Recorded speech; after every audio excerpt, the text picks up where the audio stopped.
Welcome to the Inside Scoop Live podcast, where indie authors get personal about their books, their writing, and their passions. I'm your host, Sherry Hoyt. Join me for some lively conversations with debut indie authors and seasoned veterans alike. It's a great place to find your next amazing read or even get inspired. So sit back and enjoy the show and let me know what you think. Well, hi, everyone. I'm so excited to have author Randy Overbeck back on the show today to talk about his latest novel, Cruel Lessons. It's amazing. It's an amateur sleuth mystery, and it's the first one in his new Lessons in Peril series. Before we get started, here's the inside scoop on the author. Dr. Randy Overbeck, a retired educator with over 4 decades of experience, is an award-winning author known for crafting suspenseful, heroic, and mysterious tales. His books have received numerous awards and national recognition, and his Haunted Shores Mysteries has achieved bestseller status on Amazon and Barnes & Noble. Dr. Overbeck is also the host of the podcast Great Stories About Great Storytellers, where he uncovers the unique backgrounds of famous authors, directors, and poets. He also frequently speaks to audiences nationwide, offering multimedia presentations on various topics.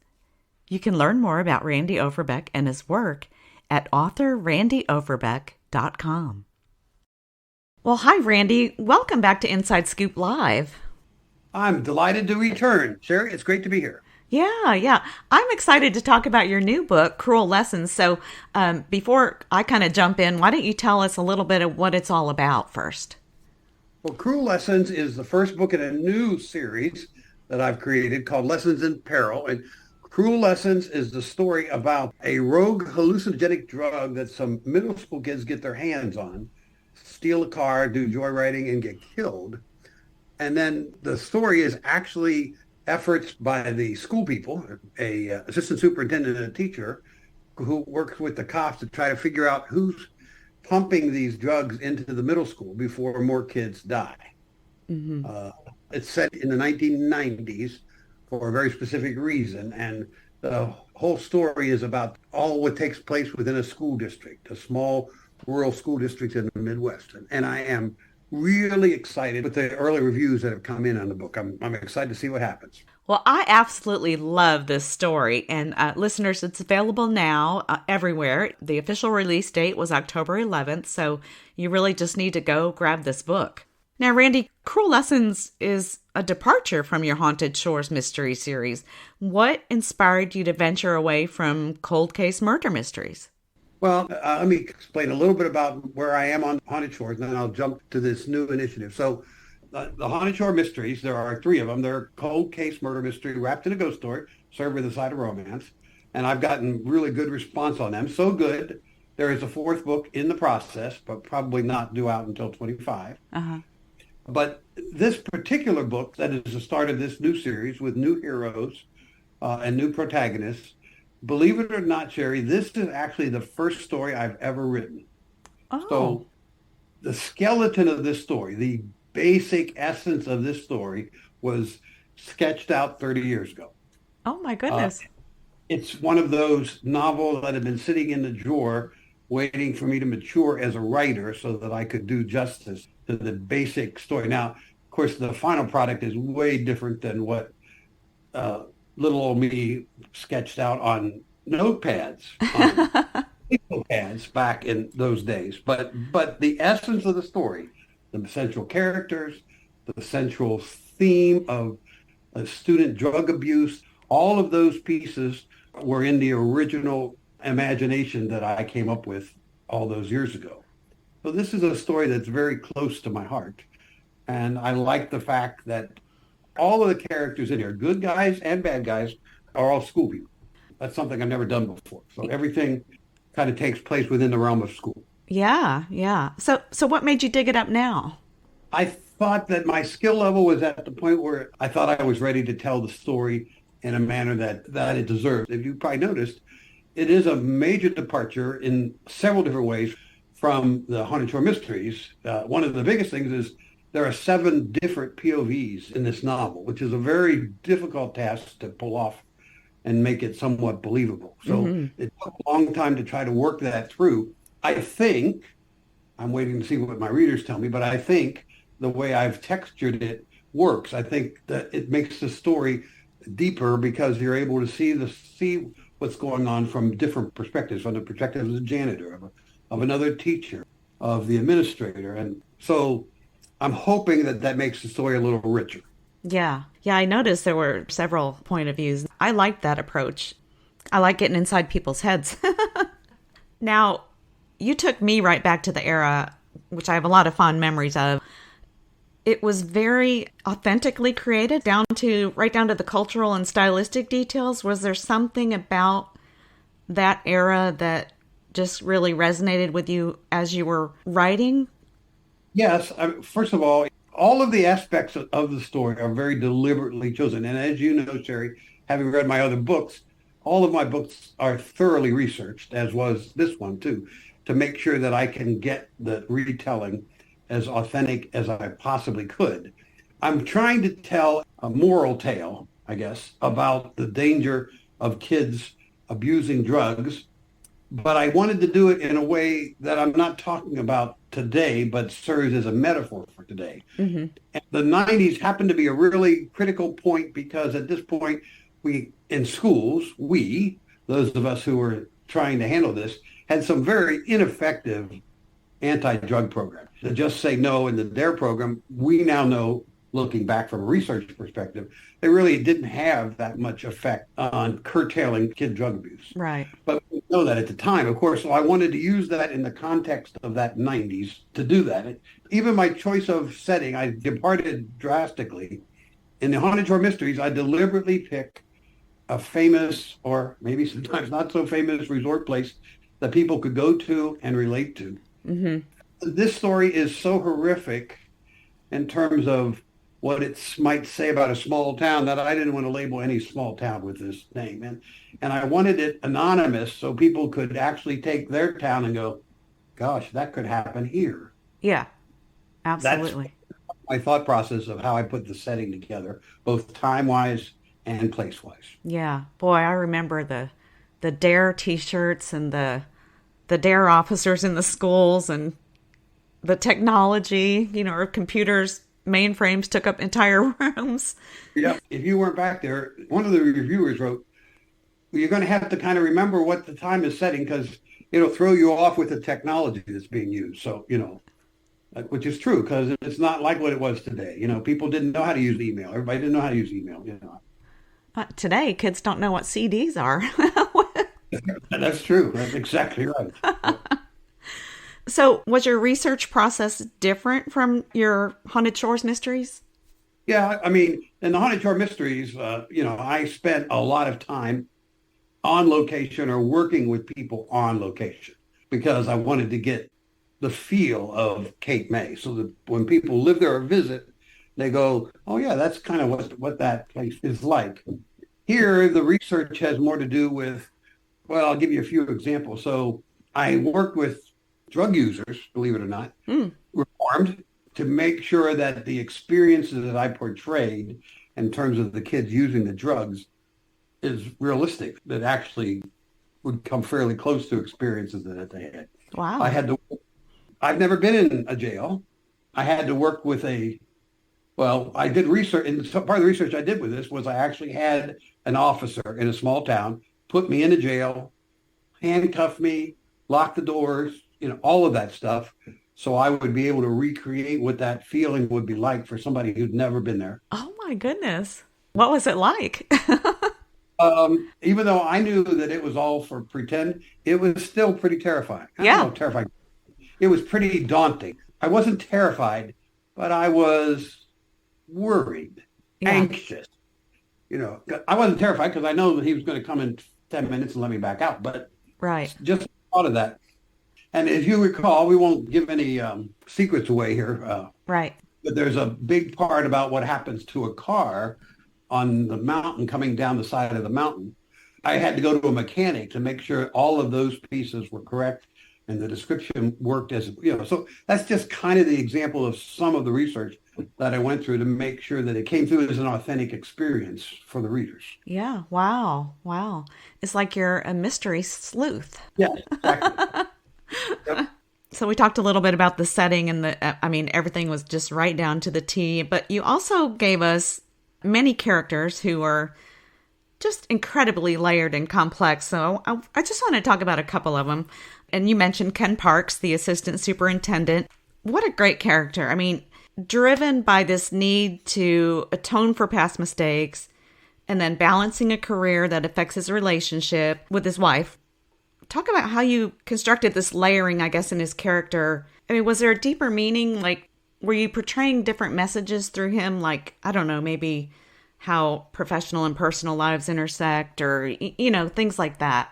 Well, most of the things that Ken Parks experiences in his life, in my career as assistant superintendent for 28 years, most of those things had come to my door and left, or, the tension between the demands that the job takes on you and how you navigate that with your relationship is a very real thing. Anybody who is heavily committed to that kind of work will tell you that they've had those kinds of issues.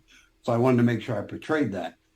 One of the things that I work really hard to do is create realistic heroes, not somebody who's, no offense, because I actually like Lee Child's work with Jack Reacher, who can beat anybody and do anything. And they're fun to read, but the guy is not real. So I wanted all of my characters, it's important for readers to see themselves in those characters. They see the flaws that those people, the part that these characters are struggling with themselves, that they're trying to overcome something about their past and make a better life for themselves.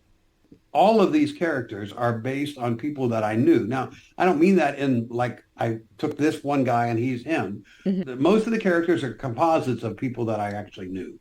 So they might be somebody's face with somebody's actions, with somebody's other's background, things like that. I'm trying to make it as realistic as possible of what I experienced over my 3+ decades of working with teachers and staff in schools. Yeah. I love that he was not, and that none of your characters were superheroes, like you said, they're just normal, entirely human. And part of my message, my primary message, is about saving children in the dilemma of drug abuse. But part of it is that all of us can be heroes if the time calls on us. These people they rose to be heroes because of the situation placed them in, not because God gave them some superhero qualities. Right, right. I also enjoyed your teachers. You present a variety of different teaching styles and motivations. And I imagine, as you've already mentioned, you spent a lot of time in the classroom as well. So all of that was directly influenced or shaped by your personal experiences, right? Yeah, right. And what I'm hoping is, and the few little bit that I've gotten back so far, what I'm hoping is that people who read this, they'll go, I had a teacher like her. She acted just like she did. She had a coffee mug always in her hand, or, so I'm hoping that I've created characters that people will respond to and go, that was just like my 7th grade teacher. He used to do that. Yeah, yeah. I think it'll work. I think so too. I love that you bring to light, not that it hasn't been brought to light before, but that teachers have a tough job, and the whole school system has a tough job in not just today's society, but you show us that it's been a constant. Well, it's harder today. If I were to rewrite the story and place it into 2023, the expectations and how society is treating teachers would be even more difficult, even more daunting than they were in the 90s. Mm-hmm. Yeah. But I'm hoping that part of the heroism of teachers of battling against those obstacles comes through, as well as the actual mystery and whodunit and that kind of stuff. Yeah, yeah. Well, the mystery, let me just say that I had things figured out so many times incorrectly. So you did a great job. But that's the fun in it to me. Yeah. I'm glad that the red herrings worked. I wanted the reader to feel kind of like Ken does. Ken can't figure out exactly what's going on. So I wanted the reader to kind of go through that same angst, going, oh, I got it. No, I don't have. Oh. Yeah. It's her. Oh, it's not. Yeah, that was me. I'm glad to hear that. Yeah. Now, you talked earlier about the different points of view, and, with so many of your characters having strong motivations, how did you balance the narrative to give each their kind of fair due? Well, I'm not a plotter Mm-hmm. by and large. I'm kind of like halfway between the plotter and the pantser, I think. Mm-hmm. But this particular aspect required some significant plotting. As I took the old skeleton of the story and laid it out, I had to kind of figure out, well, who could tell that part of the story? For example, there's a very important end of the school night corridor scene that you will probably remember. And I originally had that told from a different perspective, Mm. but I thought Wally's particular perspective might be most interesting to the reader because custodians are often ignored. Mm-hmm. They see things and they're aware of things, and people don't even know what they give away for there. So pieces like that had me decide, okay, who needs to tell this part of the story? The opening of the story is told from the point of view of the victim, which we Yeah. know very clearly in the first 10 pages. But I wanted to kind of get them to understand where that rough kid was coming from, and what the problems that he had and was trying to, even though we don't see him anymore except in them referring back to him later. Yeah. So there were pieces like that that helped me kind of decide, okay, Ken can't tell this part of the story. Stacy can't tell this part of the story. So who needs to come in and share this particular part of the story? From Right. there, just tried to make sure that it was legitimate. What is it that Wally would be able to see, not be able to see, and how would Wally react to what his job is and what he has to do and those kind of things. Yeah. Yeah. Well, I seem to remember that you had said you were a pantster, and that's why before the interview I kind of said I'm not a pantster, so here's what I want to talk about. And I'm not normally either. What I have found, okay, so this is my fifth published novel. I have another one that's almost finished. We'll talk about that in a minute. And the fourth entry in the Haunted Shore Mysteries is in the very beginning outline stages. And I've learned that as I've gone further along, I'm still not a plotter, but I've moved from being mostly pantser to kind of half plotter and half pantser. Yeah. That seems to work best for me. Yeah. Because that way you still have the freedom of the pantster, but within the kind of, I don't know, for me, it would be kind of the safety net of the outline. And there are aspects of this that I always have to have as an outline. So I always have a character board in order to be able to keep my characters straight. So that's very, very much an outline, what they look like, what their age is, what their hair color is, what their eye color is, what are the unusual characteristics about them, what's their background. So I can't pants that, Right. in order to work and be authentic and stay that has to be completely plotted. And there are other aspects that have to be plotted as well. But generally, as far as like, okay, where is the story going? It's more of a pantser. But see, since I had the skeleton of the actual, this happens to the kids and this happens, I had a lot of that before I actually Yeah. dove in, rewrote the story. So there was a lot less pantsing necessary for this one than there is for most of my work. Yeah. Yeah. Now, one thing that stayed true to your writing, I don't know, style or substance is that you always address contemporary social issues. And so that kind of was your link that holds all your books together, in my opinion. Why? Now, this was a story that you dug up, as we know, but how do people see the drug issue today, do you think, when you were researching it? What were the differences in the 90s and then today did you find out any those kind of parallels?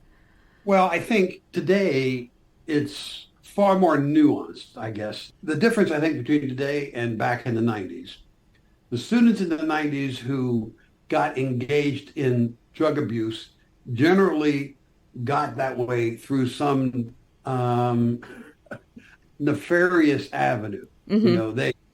They were on the edge, they were risking, or they brought somebody else in, okay. So It would not be fair to them to say this was a deliberate choice on their part, but the students generally gravitated to that based upon their particular desires. Mm-hmm. Today, that's still true today, but today, a whole lot of kids end up getting sucked into this, not by accident, but they weren't really intending to go that route.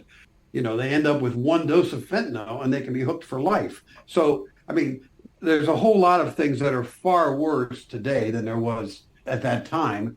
But I'm hoping that there's enough parallel that when people read this, they will be able to look at the situation that we have today with opioids and fentanyl and heroin that exists in the schools and, get some truth from the story that I'm telling, even though it's only a metaphor for what the situation is now.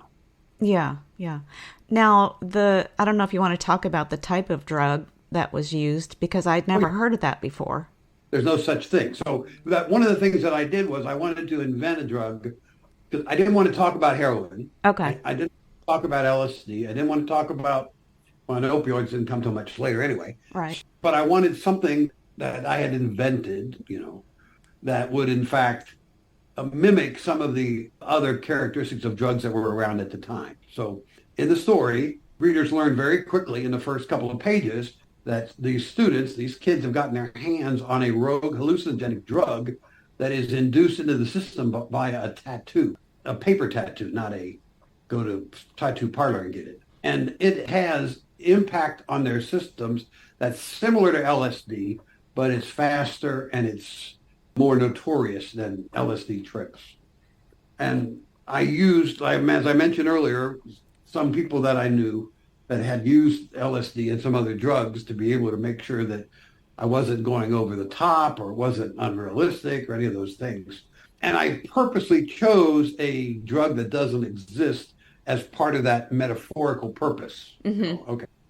So yes, I could have invented an opioid and had them do that, but this I thought worked well, and it works better as an allegory because it's not any real drug. I'm sure I'm going to get questions that are going, did this really exist? And the answer is no. Thankfully, no, it did not, because those people who are in the drug prevention business tell me that if such a drug existed, if in fact a kid could put a thing on his shoulder and have that kind of impact, the effect would be horrific, which is what I was trying to create. So. Right. Yeah. I thought, of course, I'm not an expert on drugs, but I had never heard of that. So, yeah, I wondered, Who's your audience for this book? You have a wide audience to read I'm this. hoping that anybody who's been in schools can read this, or at least put it this way, anybody who's gone through public schools can read this book and go, oh, God, I can see that happening in my school. First of all, I hope I'm able to capture a lot of mystery fans because it is first and foremost a good whodunit. Mm-hmm. And as several of the reviewers have already pointed out, it isn't, I don't believe it's a character-driven whodunit, but it is a very character-rich whodunit. So people for whom that's a big deal for them, that they are interested in that, I think they'll appreciate that. The one thing that's kind of confusing, the book is not about kids. So even though kids are the victims, and then we do have two POVs from students in the story is really about the adults that serve the children. Right. And what their lives are like and what happens when this horrific situation occurred. And I'm hoping that readers will be drawn to it because either they hated school or they like school, either way, but they can relate to what's going on in public school. And part of my goal is to convey that although teachers are real like everybody else, that by and large, the vast majority of them are doing their best to try to help kids as best they can. Right. Right. And as I believe one of the important responsibilities of a writer is to share these kinds of truths. Of course, I want my readers to be entertained. Of course, I want them to laugh at a few things and be scared at a few things. But mostly what I want them to do is to enjoy the mystery, but to come away learning something they didn't know or getting some insight into a part of the world that they might not have been aware of that they didn't have before they read the book. That's what I like to do. That's when I choose books. I look for books that teach me something as well as entertain me. And that's what I strive to do with my writing. Yeah, well, I am always entertained and always well informed too. So Thank you. You hinted that Cruel Lessons is the start of a new series, which I'm really excited about. Do you have ideas for future books in the series, or is that top secret for now? I have the next two books sketched out. So the series will continue with the same two protagonists. Oh, So good. Stacy and Ken will appear in the future books. The next book is actually going to be a departure. I think it's going to be closer to a thriller than a mystery. So this book takes place in 95. I think that's right, 95.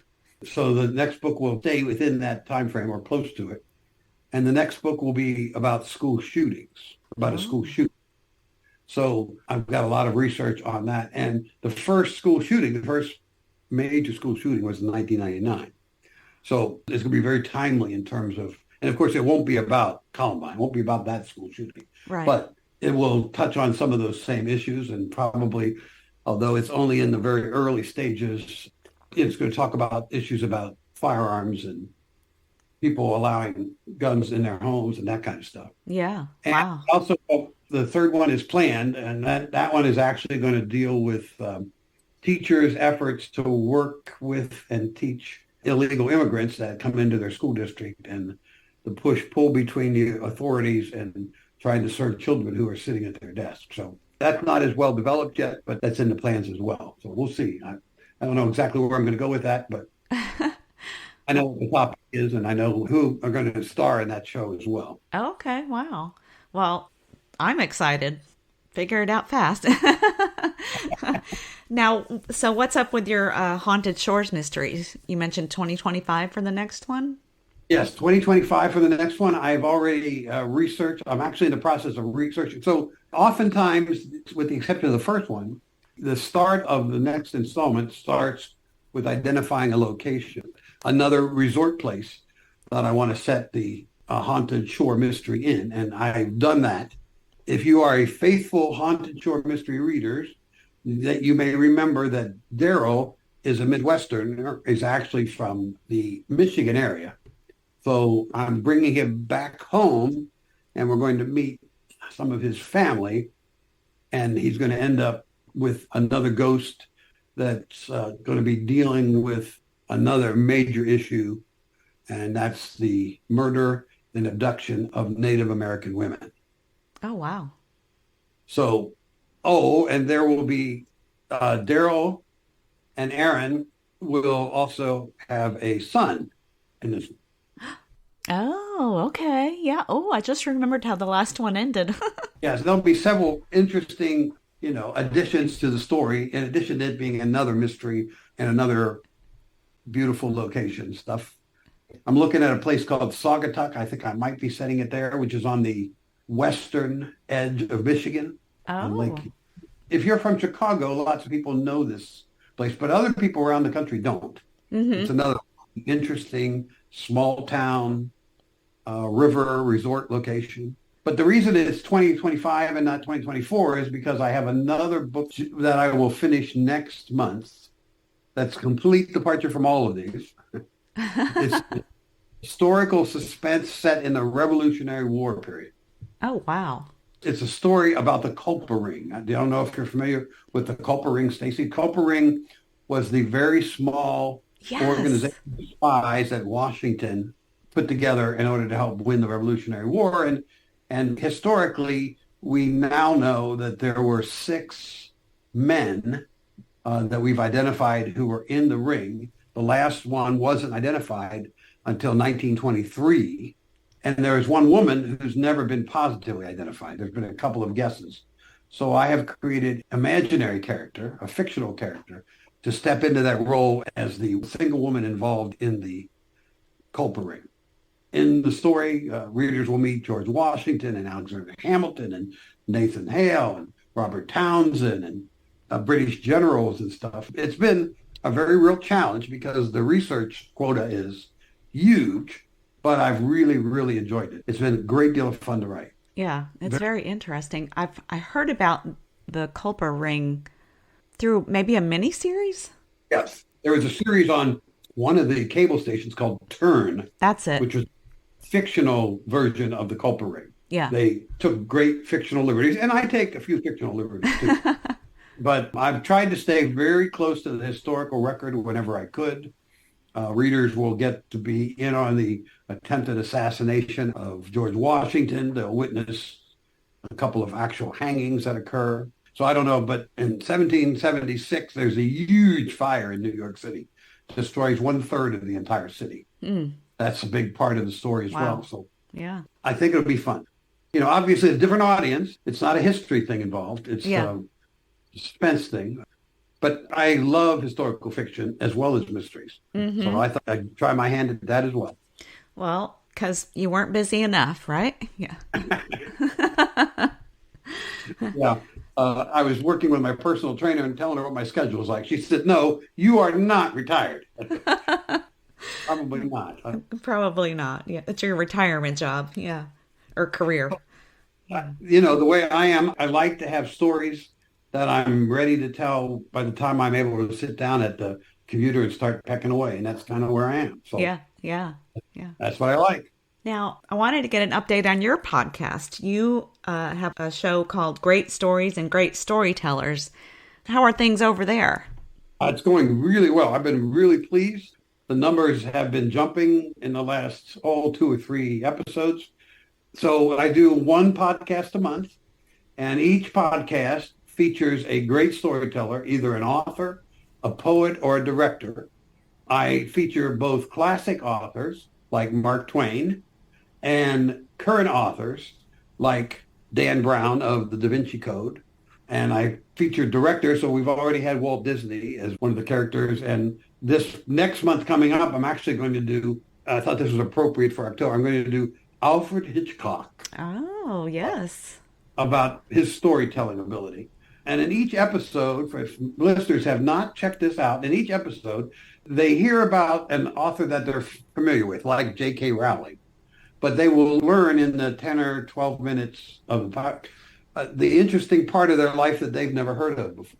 Right. So I've gotten really great response from people who have listened to the podcast and enjoyed, they went, "I never heard of that ever happened to Agatha Christie," or "I had no idea that that's what happened to J.K. Rowling." So I do, like everything else in my writing world, I do a great deal of research on this, and I pull together as much authentic information as I can and give readers kind of an insight into what makes them tick and what kind of makes them special as a storyteller, and then tell the part that most people never hear about from the author.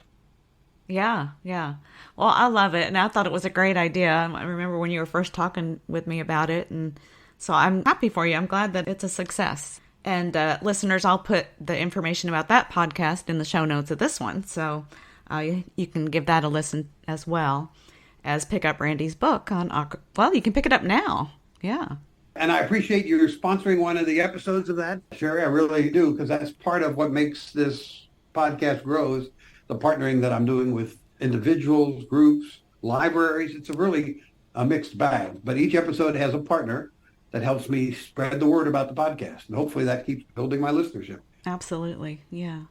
Well, Randy, is there anything else you wanted to add today? Well, I just want to tell readers how grateful I am. I do a lot of book talks all around the country. I did 5 of them in Florida and Georgia earlier this year. And one of the most common questions that I get, which is what I want to share with your listeners, is like, "Why do you do this? Tell me what," because I tell them I don't make a lot of money. It is a great deal of work, and here's my answer. Somebody came up to me at one of these book talks they came up to me and they went, "I'm angry with you." "Okay, what did I do?" He said, "You cost me a night of sleep. I opened your book.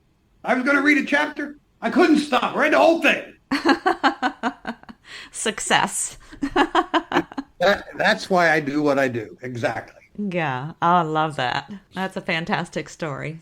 Well, Randy, it was so great to catch up with you again, and I look forward to our talks, and there's more good things to come. So thank you for joining me and sharing more about you and what's going on. Well, thanks so much for having me on, Sherry. I look forward to working with you in the future. Thank you so much for joining me today for my interview with Randy Overbeck, author of Cruel Lessons. You can learn more about Randy Overbeck and his work at authorrandyoverbeck.com.